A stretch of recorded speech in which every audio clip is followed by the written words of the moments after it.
eu sou Adriana Schelliga. E eu sou Adriana Pena. E esse é o DRI ao Quadrado. E hoje nós estamos aqui para falar um pouquinho para vocês sobre os linfomas. Afinal de contas, eu e a Adriana Pena, além de hematologistas, somos pesquisadoras e temos um interesse todo especial nos linfomas, não é, Adriana? Isso aí, temos um nicho aí em relação aos linfomas, né? A gente gosta dessa parte, estudamos mais esses assuntos, né? E, então vamos falar um pouquinho aqui para desvendar alguns mistérios, alguns mitos em relação aos linfomas, não é isso? Isso. Para começar, é muito comum, eu não sei como acontece com você, mas no consultório é muito comum o doente já chegar com um diagnóstico de linfoma. Vou dar um exemplo do paciente jovem com linfoma Hodgkin. Ele chega e pergunta assim: eu ouvi dizer que tem linfoma Hodgkin e o linfoma não Hodgkin. O que é melhor? Fala para mim, o que você diz para um paciente quando ele te pergunta isso? Eu digo que não tem melhor, eu digo que tem diferente. Isso. Né? Tem um que é de um jeito e o outro que é de outro jeito, né? Mas eu acho que o mais importante quando o paciente chega já com o diagnóstico achando que já sabe, né, porque leu e tal, é explicar exatamente o que é linfoma, né? Isso. Porque, exato, existe Hodgkin, existe não Hodgkin, mas o que é o linfoma, né? O linfoma... Então, conta como você conta para eles, hein? Eu queria ouvir a sua opinião e depois eu conto a minha. O que eu falo para meus pacientes é assim, linfoma é um câncer, né? Só que é um câncer diferente do que a gente está acostumado a ouvir de câncer de pulmão, câncer de pâncreas, câncer de intestino e tal. Então, é um câncer das ínguas, né? Eu acho que sempre a palavra íngua, que é uma palavra popular, né, é uma palavra que remete a muita coisa, os pacientes sabem o que é. Então, íngua é o linfonodo, que é as nossas glândulas, né? O glândula não é o melhor termo, porque não remete à função, mas são essas bolotas que a gente tem pelo corpo, que tem a função de nos proteger, né? De produzir linfócitos, anticorpos e de exterminar os nossos predadores não é uma boa palavra, mas os nossos intrusos, vamos dizer assim. Sim, exatamente. Né? Então, as intrusos bactérias, é a palavra os vírus, ótima. Os protozoários, enfim, todo mundo que chega aí. E aí o linfoma é isso, é uma proliferação de células dentro dessas cadeias de linfonodos que não deveria acontecer. Então, toda vez que a gente tem uma proliferação de célula que não deveria acontecer, é um câncer. Exato. Então, eu vou mais ou menos por essa linha e depois eu explico, né, que tem o Hodgkin, tem o não Hodgkin e tal. E você, Dri, como é que você... Então, eu passo por esse mesmo processo, lembrando que quando as pessoas pensam, você fala de íngua, linfonodo, é como se ela surgisse. E, na realidade, as pessoas têm que entender que nós temos linfonodos normais no corpo inteiro. Onde tiver linfócito, tem um canalículo que liga um linfonodo, que liga a um outro canalículo, e assim por diante, e a gente tem o sistema linfático. Então, como o linfoma é um tumor maligno dessas células linfóides, que pode aumentar a íngua, seja ela onde for, pescoço, axila, virilha, onde a gente consegue palpar e ver, né? Que às vezes o paciente até se queixa de que notou que o pescoço, que é um lugar muito comum de ter linfonodo aumentado, ele notou essa íngua quando foi fazer a barba. Ou a namorada percebeu quando foi dar um beijo no pescoço e viu que tinha um caroço. Ou a moça foi fazer uma depilação e viu que tinha um caroço na virilha. Então, é mais ou menos assim. Mas o interessante, que eu sempre acho muito, até porque somos pessoas que somos linfomaníacas, digamos assim, a ideia de você imaginar que um linfoma pode surgir em qualquer tecido do organismo é muito interessante. Então, apesar da grande maioria ser uma doença que a gente chama nodal, ou seja, das ínguas ou dos linfonodos, a gente pode ter linfoma em qualquer tecido, né? Então, fala aí, quais foram, para mim, me diz, Adri, quais foram os locais que você já viu fora dos gânglios linfoma? Ixi, linfoma pode ter em qualquer lugar, né? O trato gastrointestinal, então, esôfago é bem raro, mas pode ter, estômago, intestino, né? Pode ter no fígado, pode ter no pulmão, pode ter na pele, nos ossos, pode até ter no sistema nervoso central, então no cérebro, na coluna, então pode ter em muitos locais, né? Tem locais que são mais comuns de aparecerem fora das ínguas e tem locais que são menos comuns. Tem locais que são mais comuns num tipo de linfoma e tem locais que são mais comuns em outro tipo de linfoma, né? E a gente tem aqueles locais, assim, onde, nunca imaginei que pudesse ter. Então, sei lá, tem ali... Bexiga, ovário.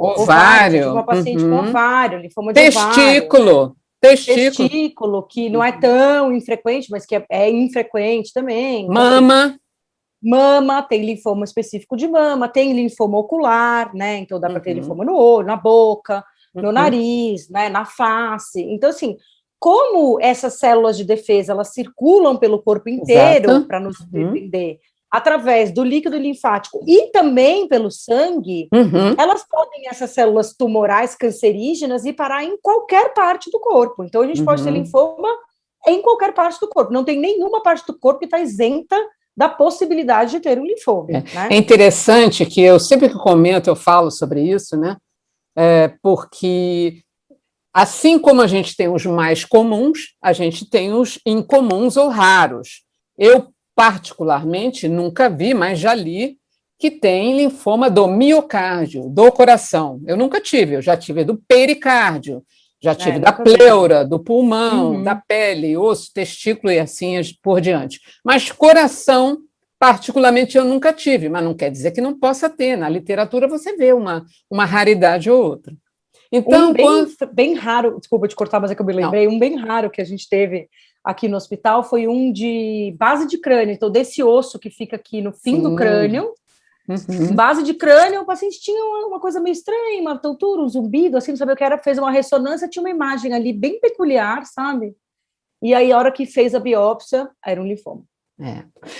E aí, é interessante que como pode ter qualquer tecido, e como a gente aqui já falou de tantos tecidos diferentes do organismo, não existe uma prevenção específica para linfoma, né? É diferente, por exemplo, quando você está falando de uma mulher que tem câncer de mama e que chega para você com esse diagnóstico, depois dos 40 anos, 40, 50, variando do local e da região, você orienta a fazer mamografia. Mamografia você vai fazer o quê? Um diagnóstico precoce de câncer de mama. Linfoma, a gente não tem como fazer diagnóstico precoce, de fazer prevenção de um diagnóstico precoce, né? Isso é importante, porque tem essa questão e que fica no ar. Como é que eu previno o linfoma? Isso a gente tem que explicar para o doente, que a gente não tem como prevenir, né? Tem muitos pacientes que vêm perguntando, né, por que eu tive linfoma? O que eu fiz que eu tive linfoma? Não, você não fez nada. Né, o linfoma não é uma questão assim, eu fumei, tive linfoma, eu bebi, tive linfoma, né? Como, eu fumei, tive câncer de pulmão, bebi, tive câncer de fígado, né? Tem até algumas estudos relacionando comidas muito quentes a câncer de boca, de esôfago. Então, assim, o linfoma não tem isso, né? Eu tive porque a minha mãe teve, então câncer de mama que é familiar. Tem alguns poucos linfomas raros que podem ser familiares, mas é dentro de uma família, não quer dizer que todos vão ser familiares, né? Então, assim, a gente não tem isso. Então, não tem nada que você tenha feito. Você teve linfoma porque você teve linfoma, né? E é isso, assim, não tem como... mas a gente sabe que tem coisas que ajudam na saúde em geral e que ajudam também na prevenção geral de doenças, né? Então, ter uma boa alimentação, fazer atividade física, né? Ter uma boa saúde mental, que hoje em dia está bem difícil, mas que a gente segue tentando, né? Então, eu acho que essas coisas, quando a gente fala de prevenção, são prevenções para doenças em geral. E são prevenções também para quando você tiver a doença, o seu corpo conseguir lutar contra aquela doença muito melhor do que se você não estivesse bem preparado, né? Claro que quando você comentou sobre a questão das causas dos linfomas, né?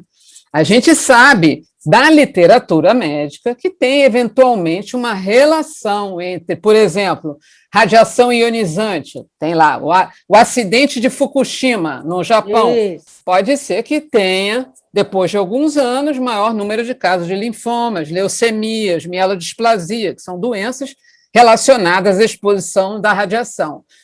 Você tem, por exemplo, uma coisa que no INCA fizeram um trabalho muito interessante de causalidade, era um pouco sobre trabalhadores de postos de gasolina. Gasolina. Por quê? Porque eles tinham o vapor da gasolina, eles faziam testes do cabelo para ver a concentração daquele vapor. De benzeno, né? E, eventualmente, tinham na casa, no ar, no sofá, onde ele chegava de casa com a roupa suja. Mas isso não quer dizer que você trabalhar num posto de gasolina você vai ter linfoma, né? Outra questão que eu me lembro, que teve uma época que foi assim, um auê, a história da alisar o cabelo com formol. Nossa Senhora, vai dar câncer, vai dar linfoma, etc. Não, existe uma relação eventual, que você pode chegar à ideia de que aquela profissão, você ser cabeleireiro, usar muitas tintas, solventes, etc., você pode ter linfoma, mas sendo um linfoma uma doença relativamente incomum, né, a gente não pode achar que esteja relacionado diretamente com profissão, porque senão fica difícil a gente escolher uma profissão assim. Não, e aí tem essa relação mesmo, né, com os derivados de benzeno, que são tudo que é derivado do petróleo, né, então gasolina, diesel, esses solventes todos e tal, que liberam esses gases, né, de benzeno, com radiação, com alguns vírus, né, Isso, vírus eu ia falar, muito bom. Algumas bactérias, então a gente tem assim, o vírus Epstein-Barr, a clamídia, né, que a gente sabe, o HPV, o HTLV. H. pylori, o HTLV e tal. Então, a gente tem alguns vírus, até o próprio HIV, né, que predispõe, mas não quer dizer que assim, eu tenho, é isso que você falou, eu tenho, então eu vou ter com certeza. Não, então, não é uma causa, né, assim, a gente não tem um efeito... É diferente, que aí, é só para as pessoas entenderem, que existem determinadas situações que têm um aumento significante de câncer daquele tipo. Exemplo, cigarro, aumento de câncer de pulmão, isso está absolutamente relacionado. E não só câncer de pulmão, câncer de boca, bexiga esôfago, também. Mama, estômago, bexiga. Então, existe um causa e efeito, né? Mas o contrário não acontece com linfoma. Vamos dar o exemplo do HIV. Você falou do HIV, é importante lembrar. Na década de 80, aumentou muito os casos de linfoma na população em torno dos 40 anos, que era que tinha a incidência foi aumentada de HIV. Só que hoje, HIV é uma doença crônica. A gente trata, os doentes ficam sem o vírus, ficam com carga viral zerada. E hoje, apesar de na década de 80 para 90 ter havido um aumento na incidência do linfoma, esse aumento já estabilizou muito em função do controle muito bom que a gente tem hoje do HIV, né? Sim. Eu acho que isso é bem importante, assim, então não tem nada que você podia ter feito de diferente. O que eu acho que tem para fazer de diferente, que eu acho que isso é importante a gente dizer, é o quê? Surgiu alguma coisa diferente, não demorar para ir procurar o médico, Exato. Porque daí isso faz diferença no tratamento. Então, eu chegar com a doença localizada, né, com menos doença, e eu chegar com mais doença, faz diferença na hora que a gente fala de conseguir resolver o problema. Então, eu sempre bato nessa tecla, até eu acho que a prevenção é isso, né, em relação ao linfoma e a outras doenças oncohematológicas, principalmente. A prevenção é se conheça, saiba quais são os sintomas e os sinais que não pertencem a você e procure o médico a hora que você achar que não está legal, ao invés de ficar deixando aquilo, né? Então, a gente vê muitos pacientes que não tiveram acesso, porque isso acontece aqui, infelizmente, né? Então, o paciente acaba chegando com uma doença muito avançada porque não tiveram acesso, mas a gente também vê aqueles que têm medo do diagnóstico, então acabam não indo atrás, né? E aí tá com aquele negócio crescendo no pescoço claramente há algum tempo, mas tem medo do diagnóstico, não vai atrás, ou não sabe que aquilo pode ser um diagnóstico, que aquilo pode ser alguma coisa. Conversa na família, conversa com os amigos e fala, não, daqui a pouco passa uma pomada, passa não sei o quê, é um torcicolo, né? E aquilo continua, né, crescendo. E aí quando chega numa desvantagem em relação se tivesse vindo talvez 3 meses antes, 1 mês antes, 6 meses antes, né?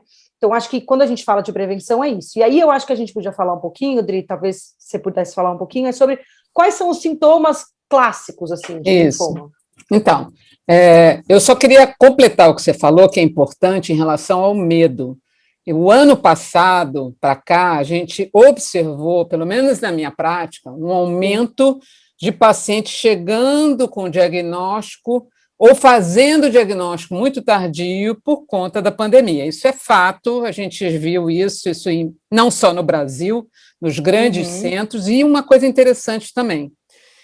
Nos Estados Unidos, como eles têm um registro muito melhor que o nosso, eles já começam a ver um declínio na estimativa de vida por conta das doenças, sejam elas oncológicas, e de fato foi uma coisa que teve um impacto muito grande, como também cardiológicas e etc., por conta do avanço da doença e da chegada para o tratamento com doença muito avançada. Então, não tenham medo, procurem um médico. No meio só para completar o que você falou, a gente sempre quer uma completar o que a outra falou, né? Só para completar, no meio do ano passado tinha uma estatística aqui no Brasil de que 50 mil pessoas iam ficar sem fazer o diagnóstico de câncer. Olha que absurdo. No ano de 2020 por conta da pandemia. Olha que absurdo. E a pandemia não acabou. Então, não acabou. Para 100 mil em 2, entendeu? Então é assim. Isso. Né? Isso é uma coisa que deixa a gente muito aflito. Mas, assim, quando a gente pensa em sintomas, a gente tem desde o paciente sintomático, ou seja, o aumento dos linfonodos, das ínguas, né? Pode ser unilateral, pode ser bilateral, pode ser só no pescoço, que é a grande maioria no pescoço, mas pode ser só na virilha, pode ser só na axila, ou pode ser em todas as cadeias ganglionares, que, de um modo geral, ela começa por um período, elas não são... não é agudo, é diferente, né? É uma coisa subaguda, digamos assim. Tem febre, né? E a febre aqui é importante lembrar que é uma febre que acontece mais no final do dia, por isso ela é chamada de febre vespertina. Ela, de um modo geral, é uma febre que não é muito alta, mas é uma febre contínua e sem relação com infecção, ou seja, não está resfriado, não está com sinusite, não tem pneumonia, não tem Covid, não tem outra doença infecciosa e tem febre. Isso, quando a gente fala dos sinais e sintomas, são aqueles que a gente mensura, a gente tem como medir, né? Então, uma delas é o gânglio, que a gente consegue medir com uma fita métrica, temperatura elevada, que você consegue medir com um termômetro, sudorese noturna, que é interessante, uma vez eu discuti com meus residentes, é mensurável ou não é mensurável? É mensurável, porque se você pergunta ao paciente se ele sua à noite, ele vai dizer, eu suo, mas aí eu ligo o ar-condicionado. Não, você não está entendendo. Sudorese noturna é aquele paciente que acorda encharcado, troca o lençol, troca a camisola. E se você pesar o lençol e a camisola antes e depois, você tem como mensurar a perda de líquido. Então, sudorese noturna, que pode acontecer em alguns linfomas, é muito característico de atividade de doença. E que não é aquela suadinha do cangote, viu, gente? Não é aquela suadinha do pescoço, molhou o cabelinho aqui embaixo, sabe? Tá calor. Não é essa. É isso que a Adriana falou, é encharcar. Exato. Isso é sudorese noturna de linfoma. É aquele doente que fala para mim, doutor, eu acordei no meio da noite, tive que trocar roupa de cama, de tanto que tá suando, né? A outra... Eu tinha uma doente que, sabe como ela dormia? Ela colocava fraldinha de cachorro, sabe esses tapetinhos de xixi de cachorro?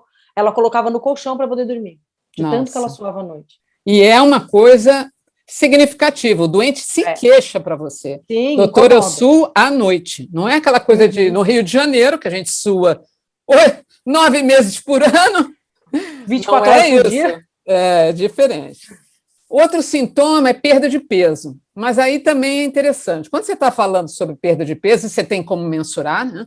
É uma perda que corresponde a mais de 10% do seu peso habitual e de causa desconhecida. Por exemplo, você não está fazendo dieta, você não está fazendo restrição alimentar, você não está com distúrbio do seu trato gastrointestinal, então você não tem vômito, não tem diarreia, é uma perda de peso progressiva e passou 6 meses, e se você pesa 60 quilos, você perdeu mais de 6 quilos. Isso é uma perda de peso, digamos assim, considerável. E um outro sintoma que ocorre em alguns linfomas, que aí é mais difícil de mensurar e por isso ele não se encontra nos chamados sintomas B, é prurido ou coceira. E tem determinadas linfomas que a coceira é incapacitante. Isso é comum em alguns tipos de linfoma. O doente, além de se queixar da coceira, ele vem lanhado de tanta coceira. E às vezes é até difícil, porque essa é a queixa principal até ele chegar no médico.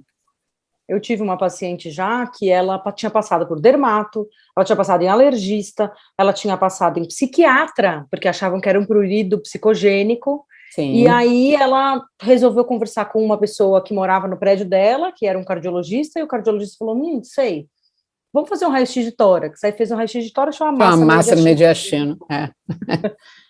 Isso aí, um médico que pensou, né? Mas você sabe que isso é tão... Mas não é simples, né? Não é simples, tanto não é que, como a pandemia fez mal para muita gente, você sabe que tem uma médica que era conhecida nossa, que não vem ao caso, que estava no sítio, isolada de todo mundo, e começou com uma coceira. Fez uma telemedicina com a dermato, passou anti-histamínico, creme, a coceira não melhorava, fez uma nova consulta e foi assim. Num determinado momento, começou a ter febre e perda de peso. Então, assim, uma médica que não se deu conta da possibilidade de aquele prurido não ter nenhuma relação com psiquiatria, distúrbios alimentares, nem nada, e no final ela tinha um linfoma. Um sintoma começou com prurido. Com coceira, é bem frequente isso. E tem outros sintomas que não estão nessa tríade clássica aí, né, dos sintomas B, mas que podem acontecer também, né, Dri, que são cansaço excessivo, né, falta de apetite, né, pode até ter vômito, diarreia, dependendo do acometimento, dores ósseas, né, fraturas.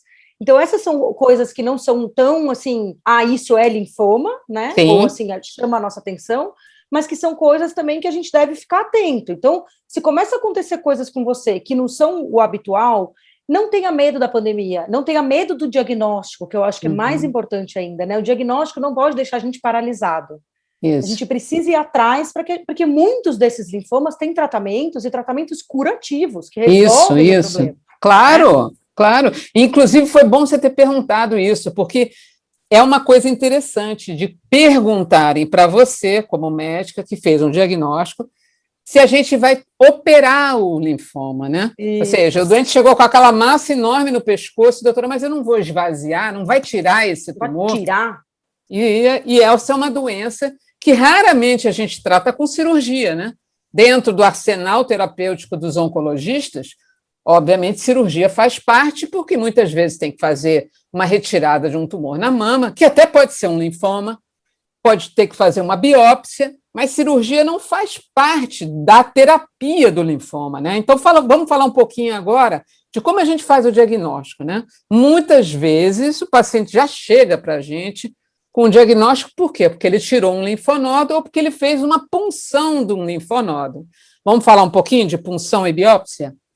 Então, a gente tem uma suspeita, né? Então, eu tenho lá, enfim, esses sintomas, esses sinais que a gente conversou. Então, vamos supor que eu tenho um paciente que tem lá uma íngua aumentada no pescoço, né? Uma massa que a gente fala. Então, quando a gente fala em massa, é isso, assim, é um tumor, é um crescimento que tem ali.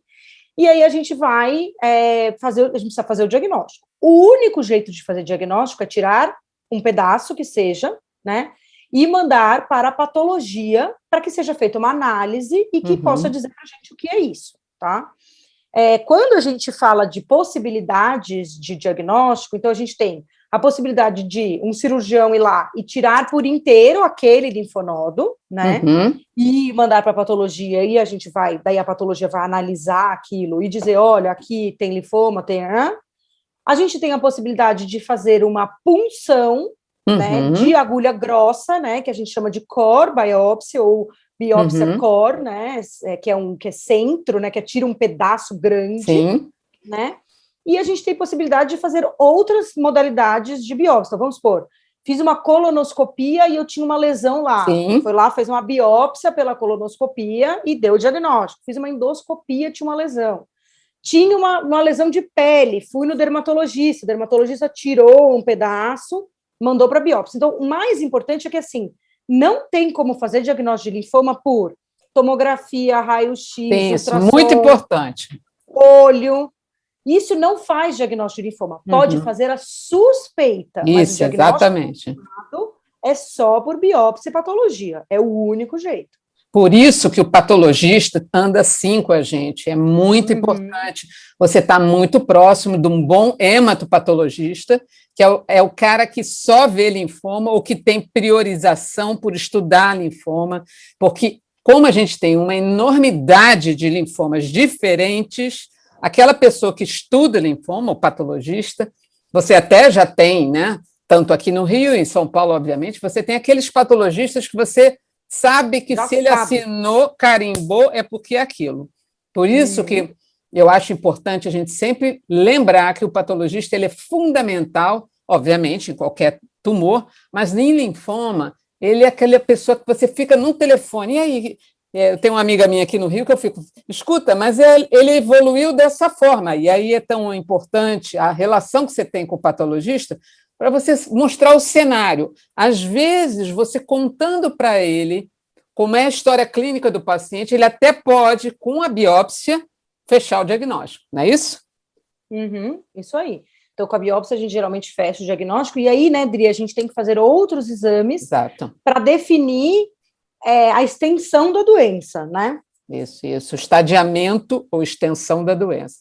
E é importante que isso vai depender, como você falou, de onde é o linfoma primário, né? Então, se é só um gânglio, você vai fazer as imagens, né? Que podem ser tomografias, um PET-CT, que dependendo do tipo de linfoma faz parte do diagnóstico. Às vezes o doente chegou para você com um linfoma gástrico, como, por exemplo, um linfoma da mucosa gástrica, que é relativamente comum, esse tipo de linfoma do estômago, ele já veio com diagnóstico. Então, tudo vai depender da localização inicial desse linfoma e a gente vai utilizar exames de imagem, de laboratório, avaliação cardíaca e pulmonar, que às vezes a gente precisa de uma boa função cardíaca e pulmonar, avaliação da função renal, que dependendo do tratamento, a função renal tem que estar boa, ou a gente vai ter que adaptar o tratamento, laboratório, e às vezes a gente precisa até fazer um estudo da medula óssea, não é isso? Que é a fábrica do sangue, que é da onde vêm esses linfócitos, né, que são essas células que povoam essas ínguas, e que pode estar cometida também pelo linfoma. Então, a gente precisa saber toda a extensão, aonde mais eu tenho. Então, eu tenho aqui no pescoço, mas aonde mais? Porque isso muda o curso do tratamento, muda como a gente vai tratar, né? E aí, uma outra coisa que eu acho importante, aqui a gente não vai falar de tratamento, porque não é o foco aqui, o foco é dar um panorama geral sobre os linfomas, é tentar explicar um pouquinho essa diferença aí do Hodgkin e do não Hodgkin. Tem até uma piadinha, que eu até recente, quando ela fez uma postagem lá no Instagram, que é assim, 2 médicos, né, foram registrar umas doenças que eles descobriram. Aí eles chegaram lá para fazer o registro, falaram para o moço assim, eu descobri um linfoma. Aí o moço falou assim, você descobriu um linfoma, qual é o seu nome? Ele falou, Hodgkin. Aí ele falou, então, linfoma de Hodgkin. E aí o outro médico falou, eu também descobri, é um outro linfoma diferente do Hodgkin. Aí, né, qual é o seu nome? Daí ele, Schwarzkopf-Plaftes. Daí o cara olhou bem para ele e falou, linfoma não Hodgkin. É isso. Né? É mais ou menos isso, né? Porque essa divisão é engraçada, mas é mais ou menos por aí, né? Isso. Conta aí pra gente, então, qual que é essa diferença aí entre Hodgkin e não Hodgkin? O linfoma, primeiro que linfoma Hodgkin foi o primeiro descrito como linfoma, né? Hodgkin, que era um patologista inglês no século XIX, descreveu 7 casos, fez uma apresentação, aquilo depois foi publicado, e anos depois, acho que chegou até quase 5 anos depois, ele foi chamado de linfoma Hodgkin. E interessante que nesses casos que ele descreveu, o aumento do baço, o aumento dos gânglios, tinham até doentes que não eram linfoma, né? Que eram tuberculose. Linfoma. Posteriormente, já no século XX, fomos observar que aqueles linfócitos que tinham, que davam origem ao linfoma Hodgkin, tinham células específicas, aí no século XX, a doutora Dorothy Reed e o doutor Carl Sternberg, eles descreveram aquela célula binucleada típica do linfoma Hodgkin. E como são células no meio de tantas outras escassas, não são muito comuns, a gente observa que o linfoma não Hodgkin tem um predomínio dos linfócitos, enquanto o linfoma Hodgkin tem um predomínio de células mistas no tecido. Então, os linfomas têm características citológicas e histológicas distintas, né? E os linfomas Hodgkin são muito menos comuns. Quando a gente vai ver nas estatísticas americanas, o linfoma Hodgkin corresponde nem a 1%, é 0,8% de todas as neoplasias malignas. Ou seja, é um tumor relativamente raro, o linfoma Hodgkin. Já os linfomas não Hodgkin, aí você já tem aí 10%, 12%, já aumenta um pouquinho mais, mas ainda continua sendo uma doença pouco comum, né? Se a gente for comparar, por exemplo, com um câncer de próstata, um câncer de mama, né? Câncer de pulmão, então, é interessante, né? Que, assim, o linfoma de Hodgkin, no fim, é uma doença, na verdade, não é uma doença única, mas é como se fosse uma doença única que foi descrito pelo Hodgkin e cunhou esse nome, e aí todos os outros linfomas, exatamente, né, outras características são os não Hodgkin, porque esse ficou cunhado com esse nome, né? É até uma coisa interessante da gente falar, isso chama epônimo, né? Então, quando eu dou o nome de alguém para alguma coisa. Então, que hoje é menos comum, né? Hoje a gente usa menos. É super raro.